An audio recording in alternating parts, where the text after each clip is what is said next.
So we are up at the start for a heat of the Wargrave Challenge Cup. This is for Women's Club 8s. And it's another Molesey crew, again coached by the same guy, Sam Tuck. I wonder which boat he's actually followed down, whether he's probably following the 8 as opposed to the quad, I think. But they are racing the women from Thames Rowing Club A crew. They are on the left of your picture. Thames Rowing Club have an incredibly strong women's programme, and we'll talk you through that as we go down the course. Molesey versus Thames. Yeah, and there we have a nice shot of both crews coming down through the start. And, you know, as I said, what you want to do is maintain contact through that barrier. You want to make sure that you're there to start executing your race plan. Look already, you can see Thames moving away despite the efforts of Molesey and their cocks, Omar Al-Mikadi, the 23-year-old urging his stroke Isabella Makepeace on. Knows they've got to keep contact, but there's nothing they can do faced with the power of this Thames Rowing Club A crew, who have surged away. It's not often we see such a lead in the early stages of an event like this, Akil. Yeah, I mean, I really am impressed with the way that Thames got off the line there and just really powered their way through and asserted themselves as the leaders of this race early on.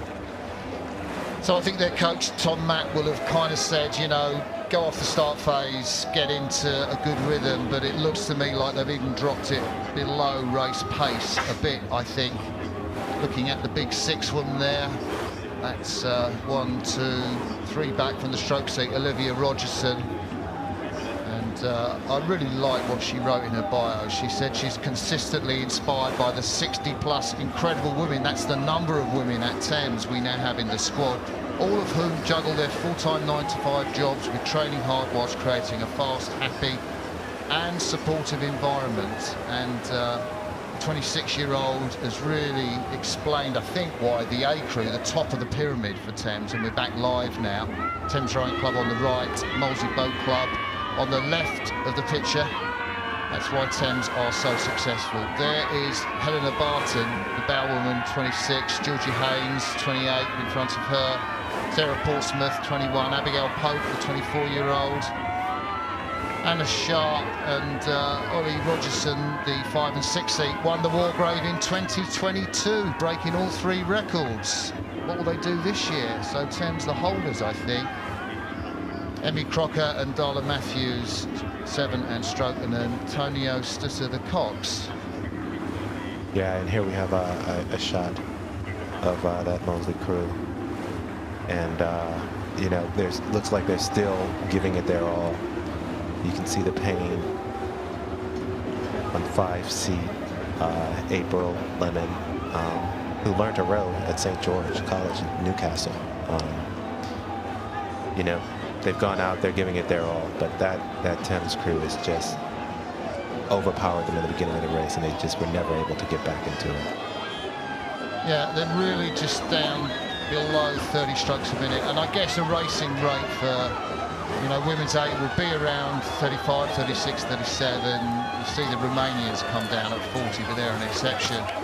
But this is, you know, if we take a look at the blades of Thames, really sinks in. There they are. They look beautiful, don't they? I mean, that's as good as those quad sculls we saw earlier. Yeah, yeah. I mean, really just nice and relaxed. Check out that V shape that comes off the oars as they enter the water. Just great synchronicity in the crew. Looks like this crew has really gelled together and is ready to ward off all challengers. So they'll take an opportunity here to try and get a great practice in and prepare themselves unless anything unforeseen happens. Looks like they're going to maybe be victorious here. Yeah. So I look out of the commentary box. The crews have got around about 200 meters to race. Molesey are still going for it, Akil. Yeah, Millie Rice, you can see the bow seat there, takes a look over. They can obviously hear the fans from the stewards enclosure, gives them a little bit of energy. And I like to see crews, no matter how far they're down, still going after it and giving it their all. Thames Rowing Club do look fantastic as they come down here. I think tomorrow Thames A will think they've got the race in the bag, because they are racing Thames D in the next round. So I guess they're going to have another race where they will be the favourites. Molesey come back. Yeah, and you know, it was a tough race for Molesey, but you know that the power and the technical acumen of Thames won the day.